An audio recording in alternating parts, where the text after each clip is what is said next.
Hi Angie, hope you can hear me. Angie, you are muted. I just want to make sure you are able to hear us. Angie, can you hear us? You're muted. Okay.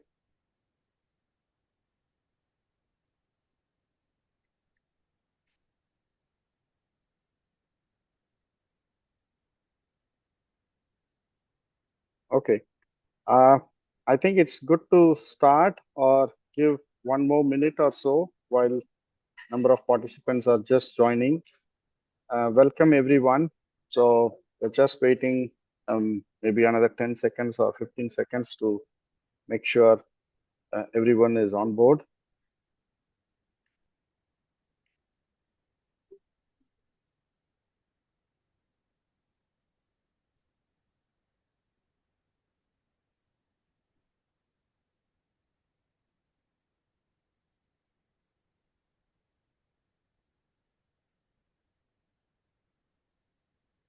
Okay, so I think it's good to go.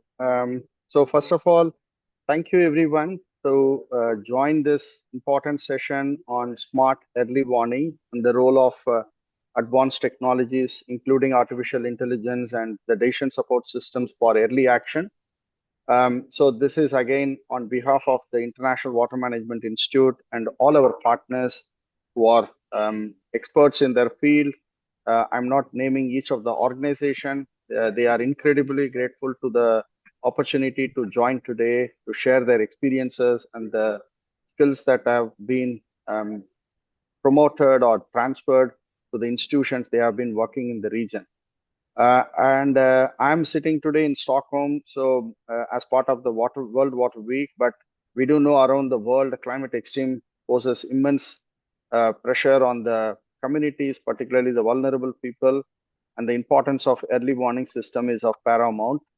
And I think the initiatives like the early warning for all as a stepping stone, I would call in terms of reaching out across the last mile connectivity.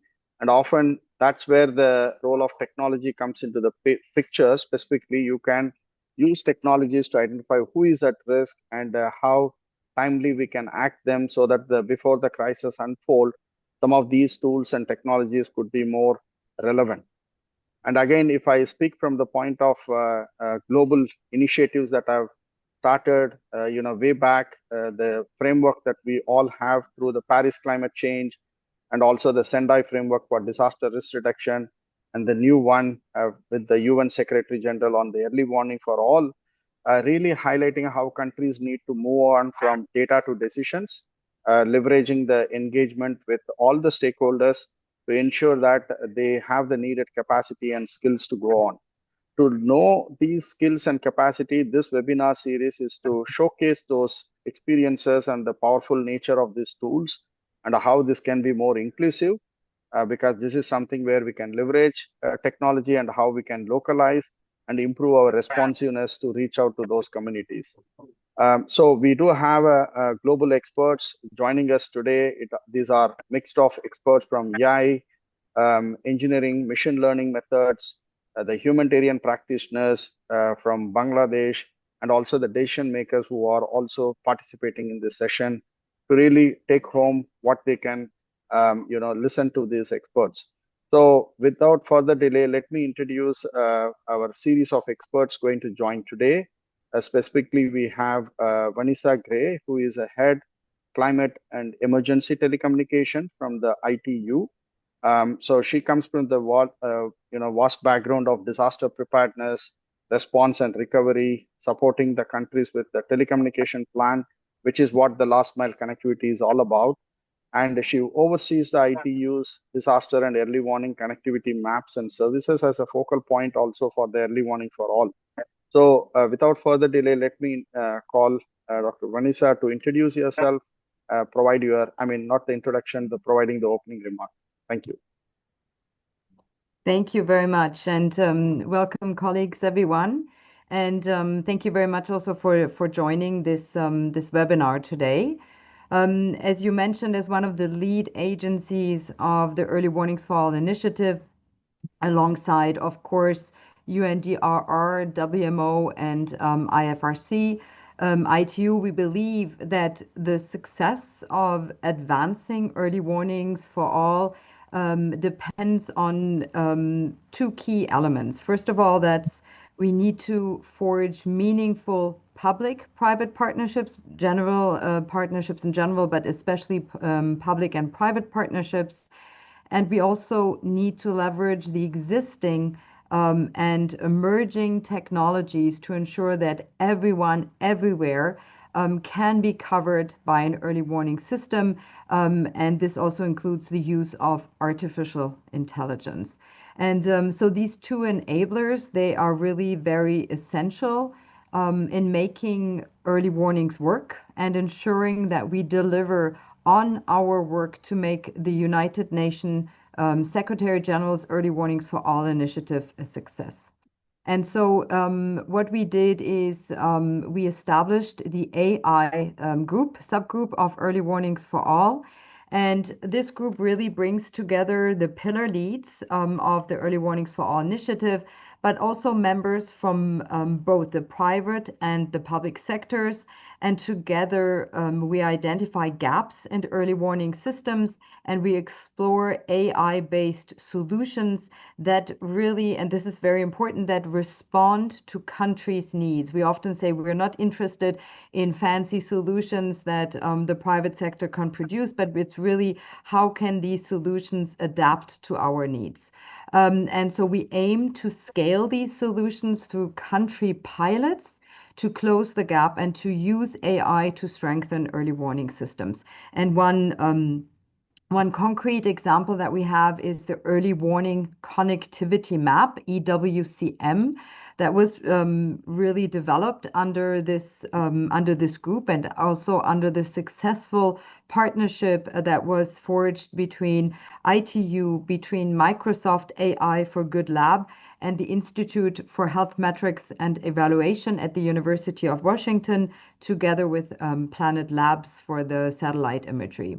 And this map uses AI and satellite imagery to generate high resolution population density maps that enables governments and partners to really see, to identify the populations that are not covered by digital networks. So to design tailored dissemination strategies and make targeted investments. So for example, if there is a large population group that is not covered by digital networks, either we need to find alternative communication strategies or we need to expand networks to these areas. And this is really to make sure that no one is left behind. And the EWCM shows how AI combined with cross-sectoral partnerships and data can really advance early warning systems. And this is already used in a number of countries. And also just this summer at the AI for Good Global Summit, the AI subgroup hosted a hackathon on AI for early warning systems, and we saw exciting solutions for really better forecasting, for anticipatory action, for accessibility, language translation, and more. That means really across the four pillars of the Early Warnings for All initiative. And some of the brilliant minds behind the innovations and the subgroup members and challenge finalists also have joined us here today, and hoping to hear some more of the real world examples of AI making early warning systems smarter and also stronger. And so we know there's power in technology and power in innovation, but it becomes more meaningful and transformative when we work together through these cross-sector partnerships. And lastly, I would like to share with you the website of the AI subgroup of Early Warnings for All in the chat. I'll share that in a second. And please also feel free to engage with us by joining the group or by being one of the country pilots. The procedures are on the websites, but please also feel free to reach out. And then let me close by thanking Jiraj for inviting ITU today to take part in this very timely AI for early warnings discussions. And I wish you all very enriching and engaging discussions here today. Thank you very much. Thank you, Vanessa, for the note of the high level messages, which is very important. Specifically, you highlighted. I would not repeat all, given the limited time. So what I would do is let me introduce two speakers in parallel so that they will then um, go by their presentations. Let me first introduce Mr. Newton Campbell. Is a computer scientist and AI subject matter expert for the early warning for all at the International Telecommunication Union. He specializes in artificial intelligence, data science, and applications in emerging technology, which we are eager to watch today. And then we have Dr. Elina Topopolecki, professor at the Department of Geography of the Justus Liebig University of Gießen, Germany. Very nice to meet you in the past meetings and happy to see you here. And she leads a large program, which we are going to also learn today from these ongoing efforts. It is basically the part of the Mediterranean climate change program. She is leading that program. And what we are going to see, the climate extremes and how innovations are going to, leapfrog this partnership and collaboration across the partners they are working on. And she is also currently the co-chair of the ITU-WMO UNEP focus group on AI for natural disaster management, which is recently transitioned from the global initiative Resilience to Natural Hazards. So without further delay, let me request first Newton to share your presentation, which is like a 7-minute segment, and then followed by Elena. Then we have a moderation session by Dr. Usman. Over to you. Sure. Thank you. Thank you very much. And thank you for allowing us to host here today. Once again, I'm Newton Campbell. I actually work under Vanessa on the Early Warnings for All initiative as the AI subject matter expert. Before we get started here today, I do want to start with a video. Just describing and expounding a little bit more on what Vanessa was just talking about. So hopefully you can all see my screen. I'm going to kick it off now. Building an early warning system is very dependent on information. The quality of our anticipation and the quality of our action is always gated by the quality and the recency of the information we have. But that creates a paradox. The paradox is the more information you have, the harder it is to sort through all of it. And that's where AI comes in. The combination of real-time information about the planet and the ability to derive the key insights from it, which is what the AI does, is what makes AI absolutely essential to building early warning systems for all. Our mission at Google has always been to organize the world's information and make it universally accessible and useful. And this is especially important before and during a crisis, when people often need this information the most. AI allows us to leverage huge amounts of data on past events and translate that into actionable information. And so by leveraging AI together, we're now in a position to solve challenges that seemed previously impossible and forecast and detect hazards like floods and wildfires earlier and with higher accuracy, so that the information shared has even greater value. At the University of Washington's IWMI, we are able to use AI to allow us to scale better population counts around the world. That's allowing us to make populations that were previously invisible, visible. And through our work with the ITU and their disaster connectivity map, it's allowing us to find people who are unconnected and make sure they get connected so we can have better disaster risk preparedness and better disaster response. So at IWMI, we're using AI to help us predict population at a finer spatial resolution and temporal resolution than ever before. Because we can do that, we can then make a better estimate of where people are most vulnerable, and after an event, how many people might have been impacted. At NASA Harvest and within the broader GeoGLEM community, we're using machine learning tools to transform the vast amounts of Earth data that are being collected through satellites every day. And this data helps us to map and monitor agricultural lands from the field to global scale, enabling us, for example, to map where our food is being grown and to forecast where we anticipate crop shortfalls. And this information is provided through, for example, the GeoGLEM Crop Monitor. And these forecasts can play a really significant role in being able to shape policies and decisions to mitigate, for example, the potential shortfalls and resulting crises. And this includes activating, for example, social protection programs, mobilizing food aid, and informing export and import decisions and policies. AI can certainly help the Early Warnings for All initiative by leveraging massive amounts of data, especially satellite data, to identify vulnerable communities and really look for those who are at risk for floods or droughts or who can't be connected in times of an emergency. I think there's a great opportunity to leverage all these signals.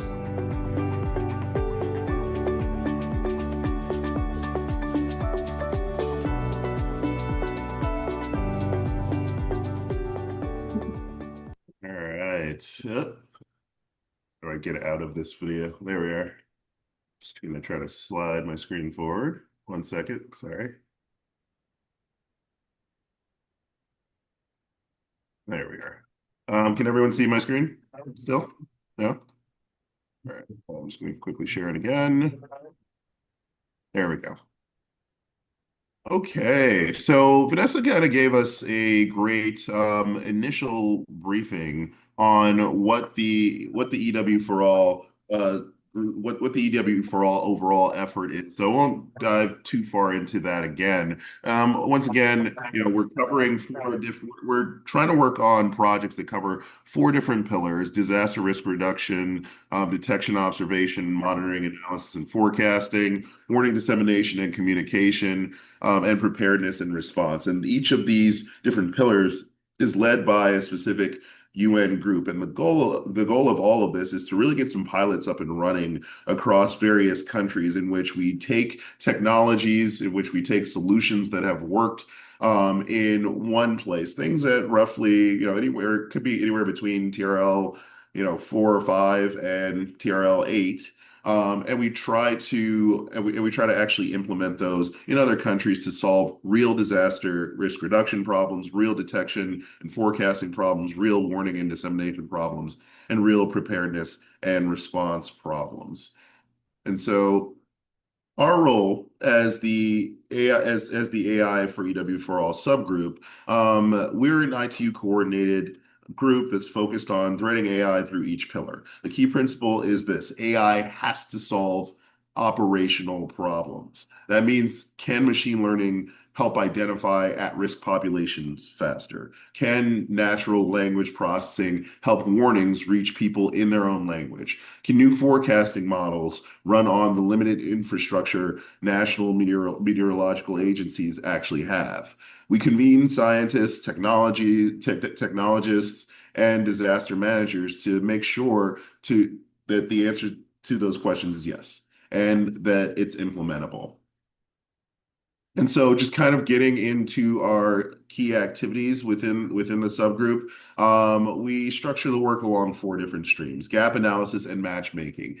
First, we have to identify what the actual problems are, particularly in the countries that are most at risk. We have, kind of in the upper 20s, a list of very at risk organizations, at risk countries, excuse me, where there are problems such as lack of lead time or inaccessible alerts. And we try to match those needs with credible AI solutions. That's really kind of the overall goal here, but it really starts with performing those gap analyses. We've done sort of a massive gap analysis, but this is something that's a continuous discussion as these disasters that are due to climate change or other reasons grow more and more every day.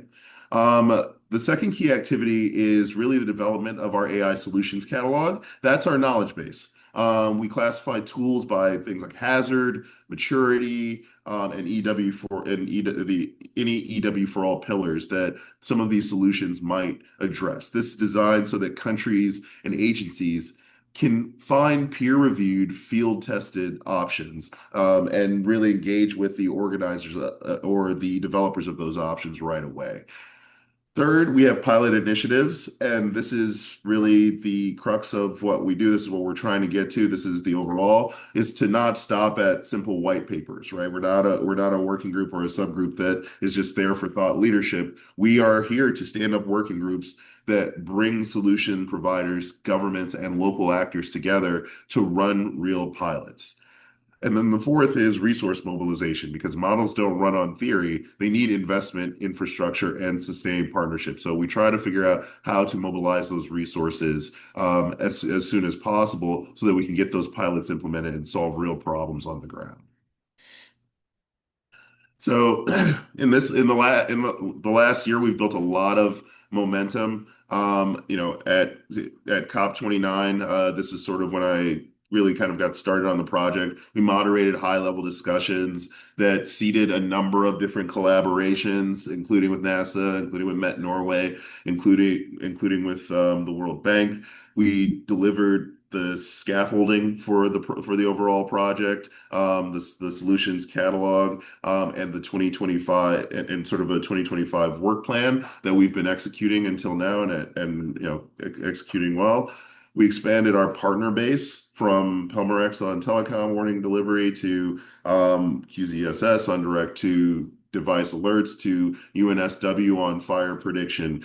We've gathered a number of partners that have various solutions, and we're working with them actively to try to identify where some of their solutions that could actually meet the gaps that we've identified.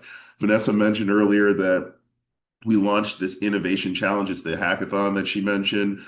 We had about 43 submissions to the actual challenge. This was putting out to the world a set of challenges where we know that we're not actually able to address currently with the current artificial intelligence knowledge base within the group. And so we reached out, we posted a challenge online. We had the top 4 finalists come to Geneva and present some of their technologies, ranging from forecasting to gathering data and information about the built environment. And now we're actually working with those groups to start working groups and get them moving towards a pilot.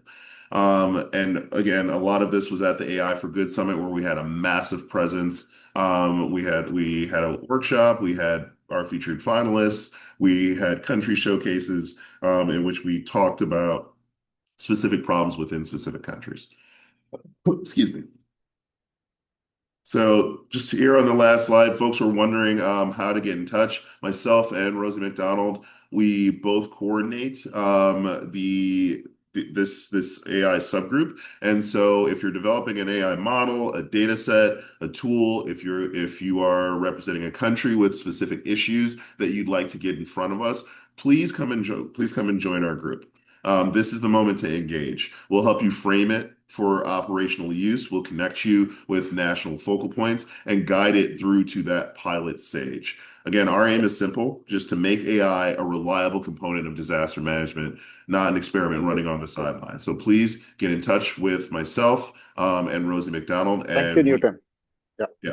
We are running out of time. Thank you. Can I call on now, Elena?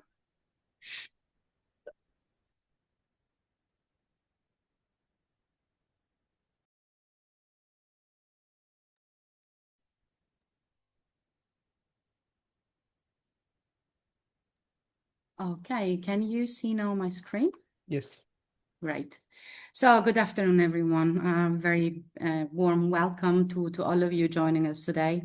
I'm very pleased to be here to share with you some thoughts and experiences from our work on resilience to natural hazards, early warning systems, and multi-hazards, and of course, the Medusa Horizon Europe project.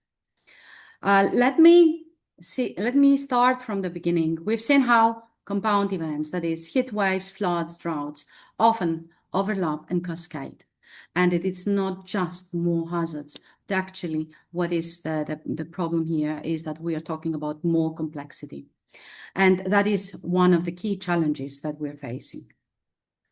Early warnings save lives, but only when they are understood, trusted, and actionable.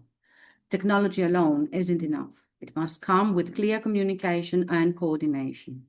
And as the Sendai framework reminds us, risk is shaped by exposure and vulnerability and not just the hazards. A major shift is actually moving to impact-based forecasting. That is understanding not just the event, but what the event will actually do. This means combining hazard forecast with exposure and vulnerability to anticipate consequences on people, on infrastructure, or crops. And if we miss this step, even the best forecasts may not translate into early action. Across the Euro-Mediterranean African regions, projects are showing what's possible. Europe's Drought Risk Atlas uses machine learning to produce high-resolution risk maps. Medusa is building on this. It's combining hazard and impact modeling for multi-hazard early warnings across droughts, floods, wildfires, and heat. Medusa actually creating a scalable early warning system for Europe, the Mediterranean, and Africa. We integrate national and international tools into a shared platform, preparing a decision support dissemination system that covers the full early warning value chain. The project is designed for operational users, especially civil protection and emergency services, helping them act quickly and effectively. We also address compound events and cascading effects, something that traditional systems still struggle to address. Medusa works through 8 pilot regions, grouped in twinning pairs, to share experience and test tools in diverse settings, from Europe to the Mediterranean, as well as Africa. And this allows learning across very different climates, risks, and response systems.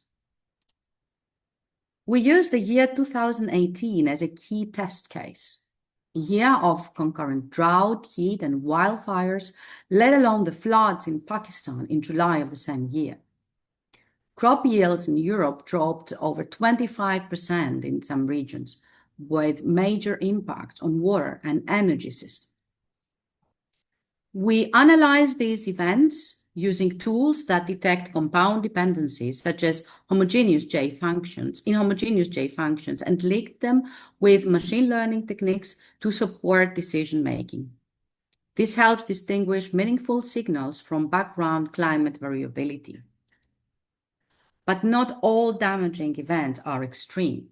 Even small anomalies, when they occur at the wrong time, like during the crop flowering, and they are then coupled with the following extreme event, can trigger serious losses.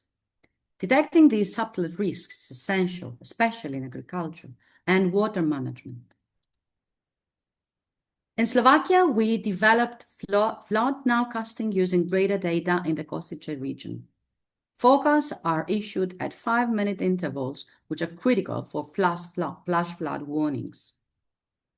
In Venice, we're working on sea level height forecasting by selecting the best ECMWF ensemble members using clustering methods to improve the accuracy of storm surge warnings. While when we move to Greece, the Attica region, which has been burning every year, years now, we've built a fire spread model that accounts for wind, terrain, and vegetation. It helps predict how fires will move and support civil protection planning.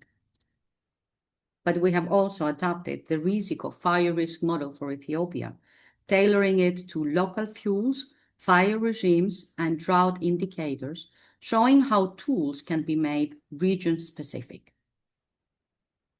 AI and machine learning are already transforming disaster risk management, from forecasting and early warning to recovery planning. But as this figure shows, their use is still uneven across hazard types. To help address this, we launched the IWMI UNEP Focus Group on AI for Natural Disaster Management back in 2020, the mother initiative actually of Medusa. It's a global collaborative network where we identify good practices, develop guidance, and support capacity building around the world.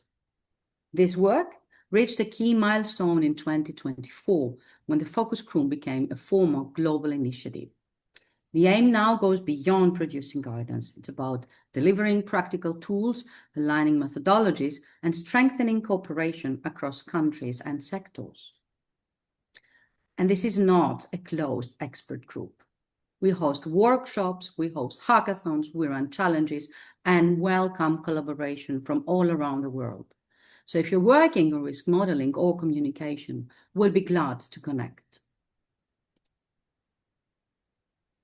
Finally, Medusa is now fitting into Artemis, the alert and impact forecast standards for emergency management, a new Horizon Europe project to standardize alerts, improve coordination, and align early warning with European civil protection goals. Together, we're building systems that are not only predictive, but are operational, interoperable, and even more, they are trusted. And let me close that natural hazards are growing more and more complex, but with smart systems, good partnerships, and meaningful communication, our responses can be faster, fairer, and more effective. And thank you very much for your attention. Yeah, thank you very much, Newton and Elena, providing the insightful presentation on the AI for early warning for all and the natural hazards. And without taking much time, as you are explaining very nicely in the context, I would like to introduce Professor Hansi Jidira. He's the Director of the Research Engagement at the Mohammed bin Zayed University in the Artificial Intelligence, where he has lead the initiative, foster research collaboration, and translate AI innovation into the real-world solution. Within his over 20 years of experience, he has published more than 140 scientific publications while spreading the impactful project across academia, industry, and the government. Also, he has earned his PhD in the water science, which is really nicely matching with the artificial intelligence and the AI for the disaster risk component. Okay, without taking much time, I'm hand over to the floor to Professor Hans. You are muted, sorry. You are muted. Thank you. Yes. Thank you for the introduction. I think we are running slightly behind schedule, so we will try to make it quick. So thank you all. Thank you for the valuable presentation. We go quickly for the introduction of our panelists. So we have a 30-minute panel, so we'll try to make it within 25 minutes. So we have 4 esteemed panelists. So we'll have 2 rounds of questions. Each question, we expect our panelists to have like 2 to 3 minutes per question, and then we'll have time for a Q&A session after the panel discussion. Quickly, so we have 4 panelists. I think all of them are here. So we start with now colleague and friend Angie. So Maria Angel Garcia, she leads now the water future data analytics at IWMI. Based in Sri Lanka. So her work as a senior data scientist and technical lead at IBM Consulting in Portugal allowed her to lead cross-functional teams and deliver high-impact solutions that drive business outcome. She is passionate, I can see that, about harnessing the power of AI and advanced analytics that address pressing global challenges. She has also clear vision to support research and development to create innovative data-driven solutions and to mitigate water crisis globally. Our second panelist is Asif Rafsan. He's a consultant on early warning system and anticipatory action. See, he's now a disaster risk reduction and climate resilience professional with over 6 years of experience in anticipatory action, early warning system, and climate adaptation. He's holding a bachelor, master's degrees in disaster and science and management from University of Dhaka. He also worked in different organizations, IFRC, UNDP, IDPC, Oxfam. He's skilled in GIS-based risk mapping, vulnerability assessment, and policy advocacy. He advances inclusive, evidence-driven solution for resilient community. We're happy to have his input to this panel. Our third panelist, Miguel Angel Fernandez Torres. He's assistant professor at the Signal Theory and Communication Department in University of Carlos III, Madrid, Spain. He has a bachelor degree in audiovisual system engineering and also a master's from multimedia communication and a PhD in multimedia and communication from University Carlos III in Madrid.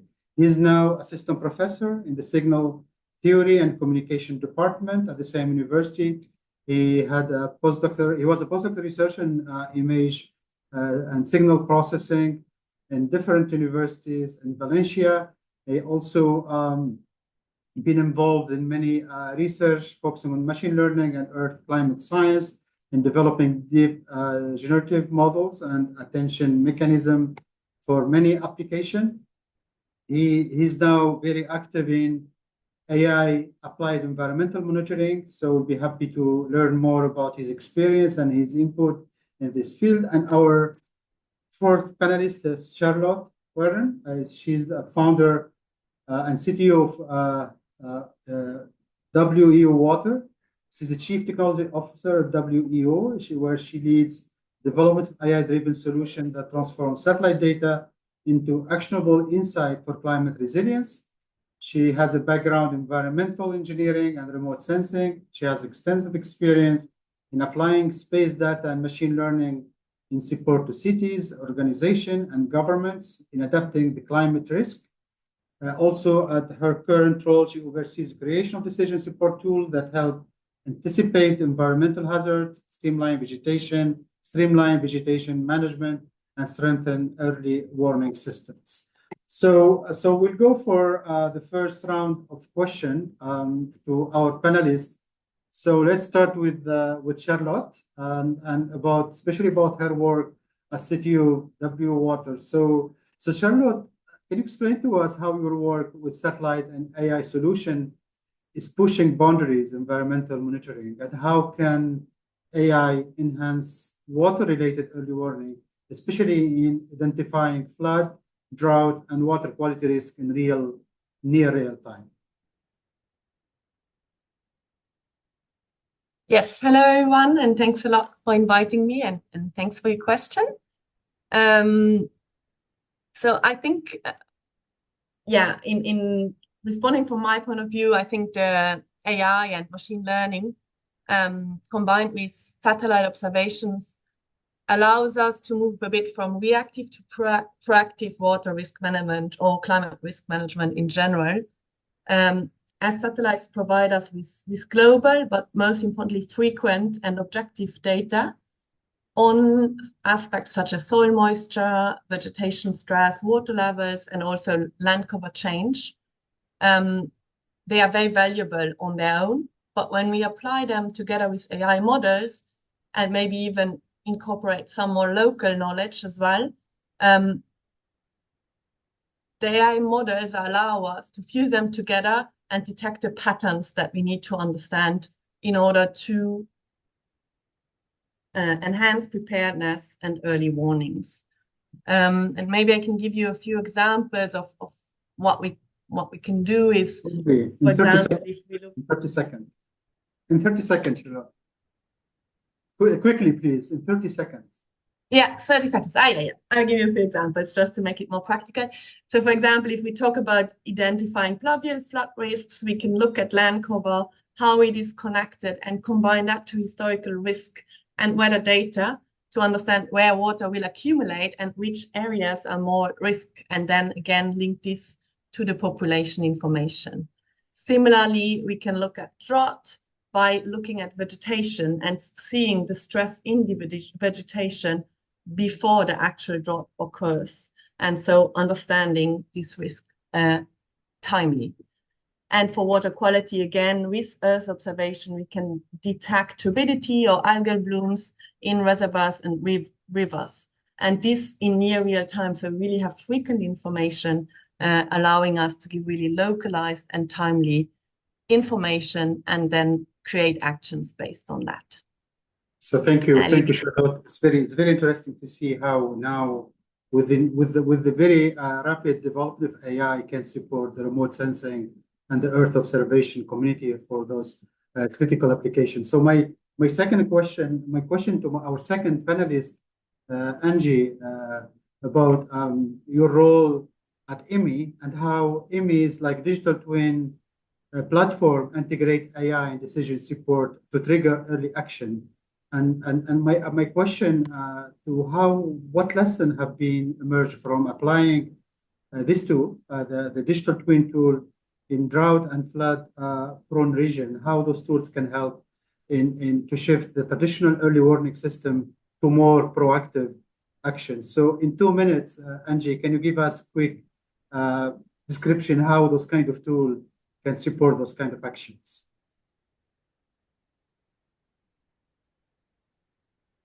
Angie?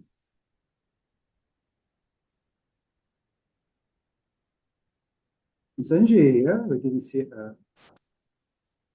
Yes. Mute, you are mute. Can't hear you, Angie, actually. No. I think you have to. I think she has to rejoin, probably. I think it's better to rejoin. So Angie, waiting for Angie to rejoin so we can ask our third panelist, Miguel Angel. So about question about your current work at Universities Carlos III in Madrid, how your research improving the technical backbone of AI-based communication and signal processing for early warning system, because this is very early, very important component for the community to have this early and signal processing component hold the whole early warning process. How can this technology better reach and serve vulnerable populations? Okay, thank you for the invitation to participate in the panel, also for the kind introduction. Let me try to be very, very brief. Our background is on computer vision, and what we are currently doing is to apply deep learning models for anomaly and extreme event detection. Although I am currently assistant professor position, I have this position at the Universidad Carlos III de Madrid. During the postdoctoral stage, I was doing at the Image and Signal Processing Group at the University of Valencia. We have mainly focused on droughts and heat waves, and we have been developing deep learning systems that they receive as input a set of climate variables, satellite imagery, such as soil moisture, precipitation, temperature, vegetation features.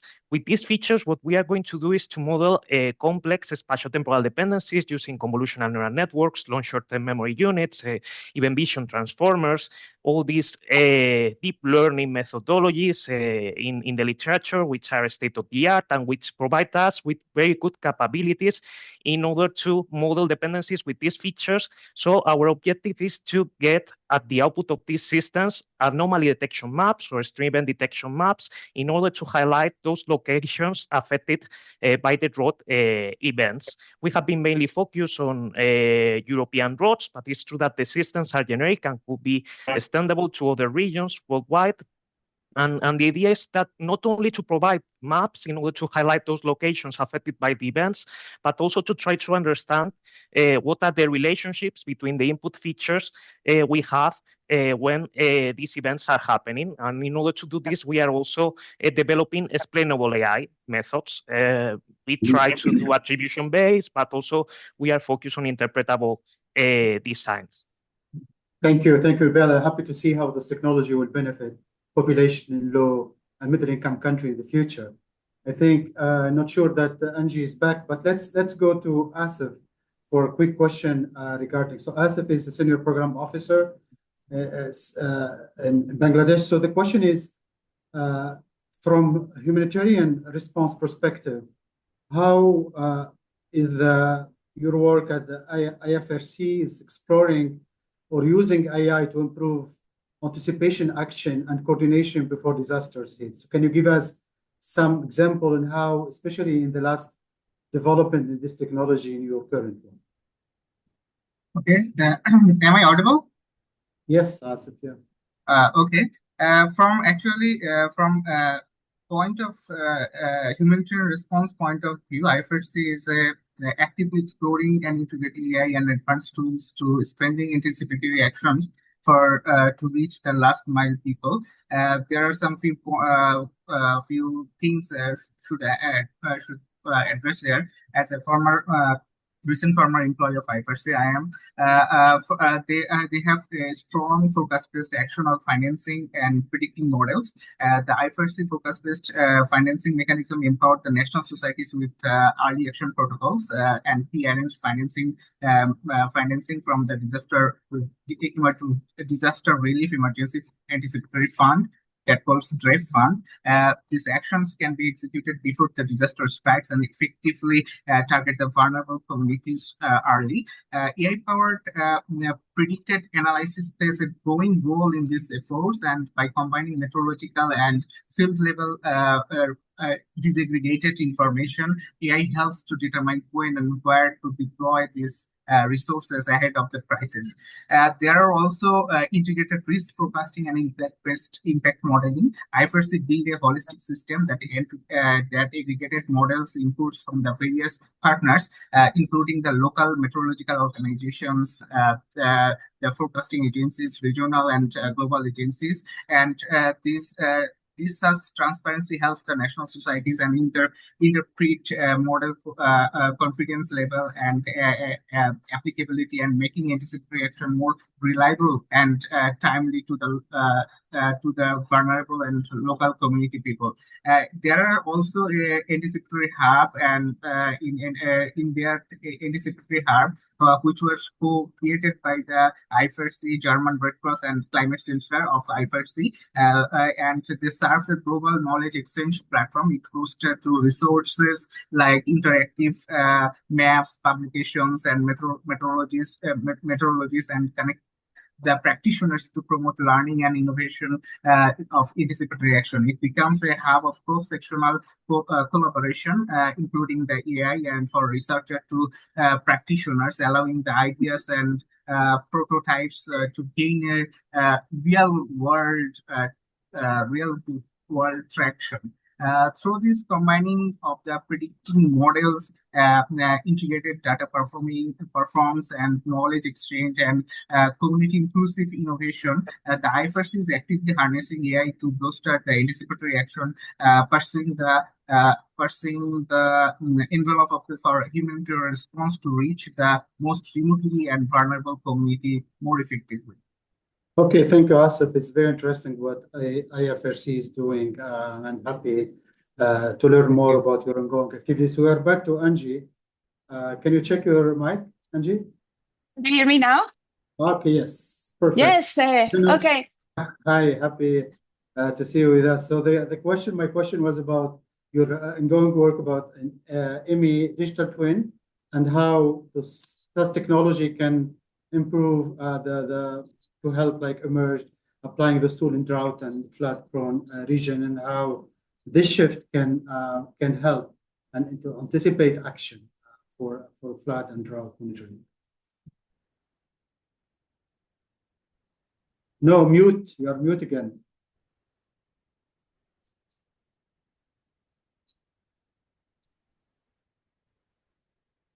I think you have to. And I just want to say that. Can you hear me now? Yes. Okay. Okay, so let's try. So what I was trying to say is that at IWMI, one of the important aspects as an organization is that we work very close with our stakeholders. So the development of such an AWARE, it starts with for even talking about AI, that we go with an approach that is human-centered, that we tackle and develop decision support systems, early warning systems that tackles their needs. So that's the first component. Then the other component is that, if you know, when we talk about AI, there is no AI without data infrastructure. So the second step for us is what we were discussing here. We use existing data technology infrastructure, we will build that component on data infrastructure for them, right? But then the third component is how can we use AI to enable this? So our approach for AI, it has three components. The first one is accelerating our scientific products. So as you know, right now we're working on flood systems, and we need to have these hydrological models operational in real time. So we are using new methods like LSTMs and machine learning models to improve the accuracy of these hydrological models in near real time. Also, as everybody says, we're utilizing remote sensing. So we are using AI to close the data gaps using air observation as well. So we do a lot of downscaling methodologies to be able to look at water use out of irrigations to monitor droughts in real time. And then one of the components, which is the third one that I wanted to highlight with our learning, is that we decided to go a completely approach and use generative AI as a way of unlocking the power of language to transform this complex science and this complex platform into actionable insights. So what we did with the digital twin and the AWARE platform is all this data that is in this user interface, we transform it in a way that now the farmers, the decision makers, water managers can ask questions about these challenges so that they can get the information in a near real time, but also allow them to write reports and utilize all the powers that these Gen AI models is doing. So in terms of my learnings of these agentics platforms that we're developing is that we needed to work on scaling this type of approach, right? It goes beyond only just using AI. It's also how can we use these agentics AI agents models that allow us to create agents for droughts and for floods. So I think with that, Hosni, I can see I have no more time, but back to you. Great. No, I think me and audience are very curious to see a demo of those digital twin next workshop, hopefully. Yeah. Since you are with us, before losing you, just a quick question. Can you please answer it in less than 1 minute about the data quality? Because you know that we say that AI model are only good as the data we receive, like garbage in, garbage out approach. So how IWMI is addressing data quality, especially in a region where data is very sparse and sensitive data sets available? In 1 minute, please, Angie. Yeah, so as I was saying, basically what we're trying to do with the stakeholders, we go into the validation process, okay? So, and this was extremely important. So we are using our AI agents in a way for them to understand how this data, first, we need to tell them the source of the data, where it's coming from. So that's the component where we are addressing the type of quality of information that is coming. But in terms of the modeling component, it's about the accuracy of the model or the confidence of the model. So every forecasting system that we're providing, then we're able to tell them how confident we are with the forecast that we're doing. So that's in terms of quality, because when we're talking about early warning system, we need to build trust on the information that we're giving. Yes, I fully agree the importance of the quality check and all this data input, especially for the hydrology and water source community, that data is coming from different sources, different granularity, different resolution, different protocols. That is very important to run a quality check to make sure that our models are efficient and accurate. So I want to go back to Charlotte with another question and second question. And please start seeing some question in the chat, but we have a dedicated section for Q&A. So if you have questions, please write them in the Q&A box in this Zoom link. Now, Charlotte, a question about operational and infrastructure barrier to scaling AI-powered water monitoring system across developing region, because here it's very important because most of the work is targeting low and middle income countries. So how infrastructure barrier are impacting your work, and how private sector innovator like your organization and your partnership with government can accelerate this uptake and this scaling up this technology in these countries? Yeah, thanks a lot. I'll try to be quick as well. So from our experience, actually, the biggest barriers in the developing regions is not the availability of data, satellite data, especially because it's really accessible globally, or local knowledge, but really the infrastructure to process and interpret this data in order to be able to act on it. And I think that's where the collaboration is the key, because as a the private sector in general, or as a private actor, we can bring this technical innovation and know-how, while usually governments, citizens, humanitarian actors, they really have a lot of local knowledge, legitimacy, and the networks that are needed to provide trusted solutions and relevant solutions. So at VIA, we really try to bridge that gap by co-designing the tools with the local stakeholders and ensuring that the outputs are not only technically sound and quality proof, but also understandable in the field and can be used by the local players. So really the scaling aspect, we have what we need. The infrastructure is usually a challenge in these areas because of limited bandwidth, computing resources, etc. But this can be taken on by the private sector to bridge that gap and bring it to the players. Okay, thank you, Charlotte. I think it's very important to see the synergy between organizations like yours and government and different stakeholders for the upscaling this effort. Now, the quick question to Miguel, Angel, from academic as a faculty member. So how you see academic and research institutions like yours contribute to developing open source, explainable AI model and to enhance transparency, especially trust in early warning system? Because here we are dealing with academic research institutions, also now the private sector, a lot of startups offering very valuable products. So how you can see from academic point of view the contribution in developing this open source mentality in this field? Miguel. I think it's very, very important, and we have the possibility in that regard because our interest with research, of course, is advancing in the methodologies we're interested in, but also to make them open source, to use them, to make them reproducible, also to make them understandable, also to teach students, to teach future professionals. And I think as professors, we have a great opportunity, which comes also, I think, with a great responsibility because we can motivate the students once we learned about these scenarios like natural disaster management and the need for technologies developed by these professionals, these students who will be future professionals in the artificial intelligence field. I think it's an opportunity for us to motivate them to have a purpose in their professional careers, to have a purpose helping society, trying to do something which can be impactful.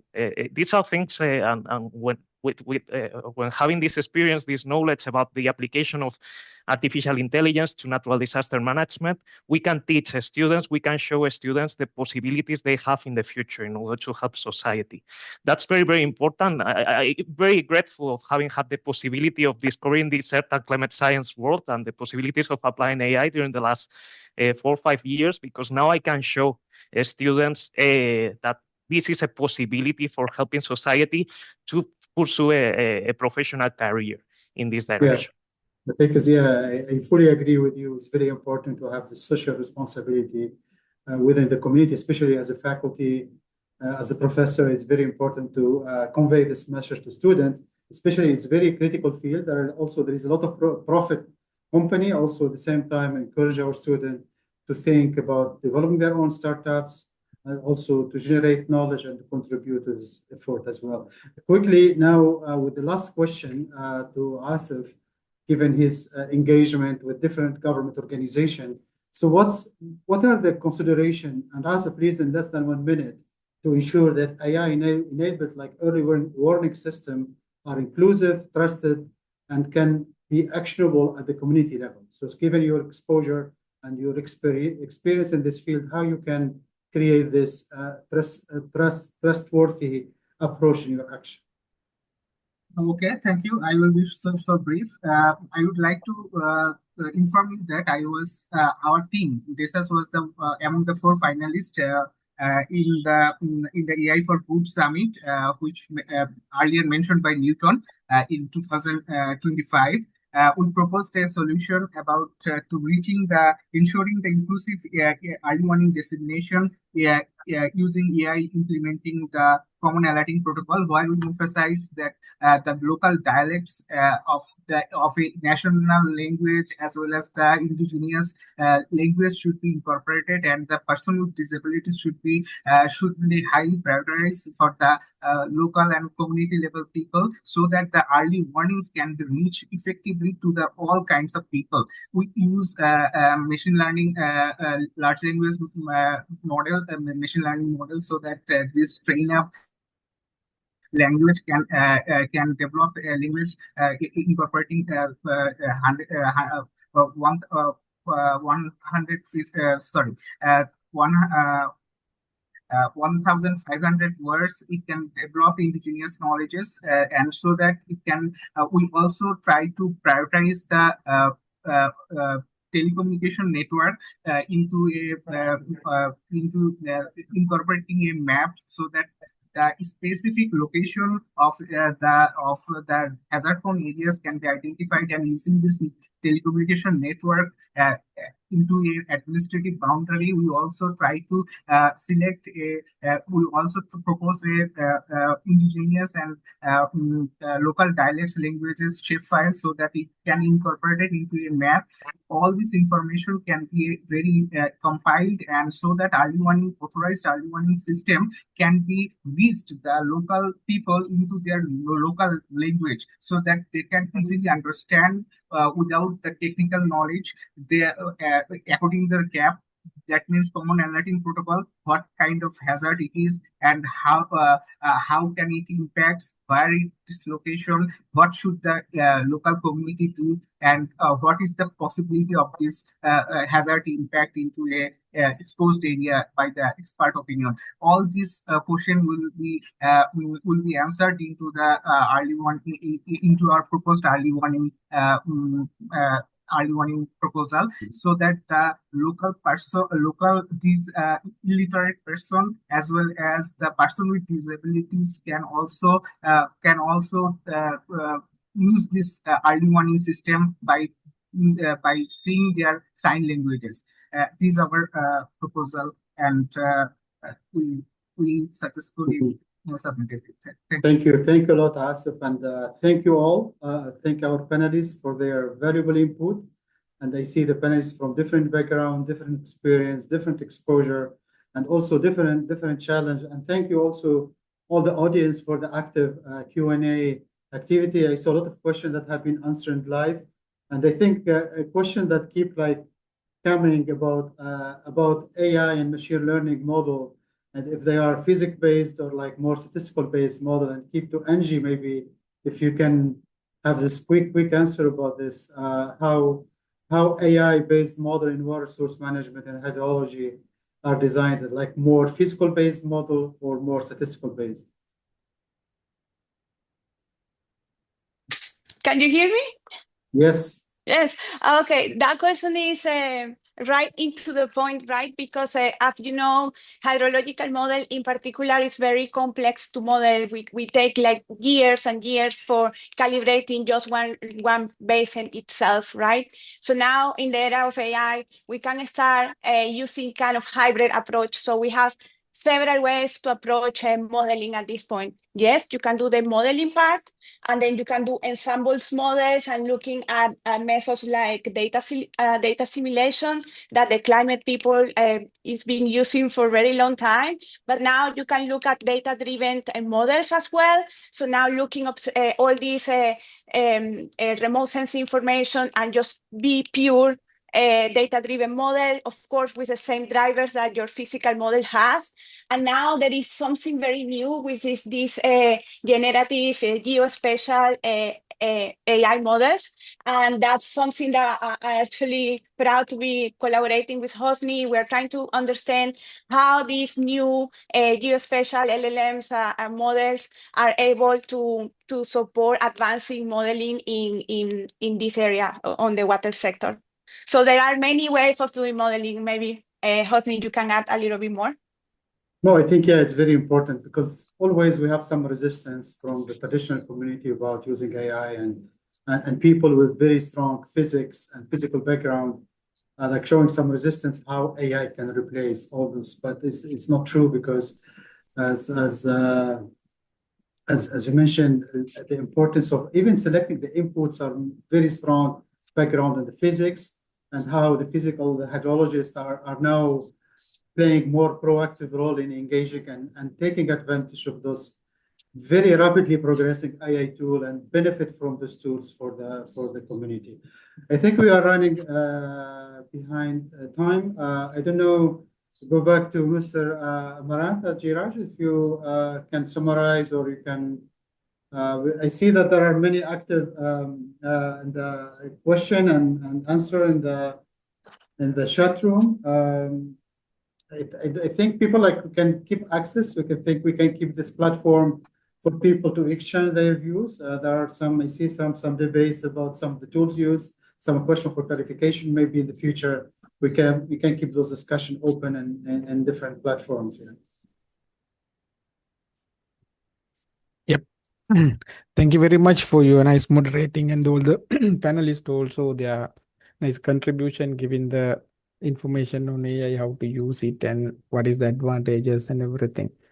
I think we are out of time, actually 5 minutes later than our expected time. Then we are not going to have any on the question from the participants. And also we have posted our next webinar on our webinar series, which is going to happen in September 9th, basically in the Earth observation and remote sensing for early warning and emergency response as a part of this main program.